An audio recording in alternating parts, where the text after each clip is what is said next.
Viņi teica, ka pat Taisons negribēja ar viņu cīnīties. Tomijs Morisons ne tikai sita spēcīgi, viņš iznīcināja savus pretiniekus. Viens vienīgs āķis bija pietiekams, lai nokautātu pretiniekus, izbeigtu karjeras un sagrautu leģendas.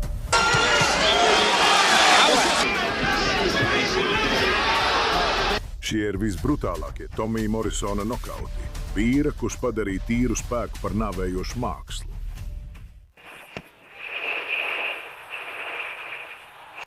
Kad spēks sastopas ar spēku, kādam ir jākrīt.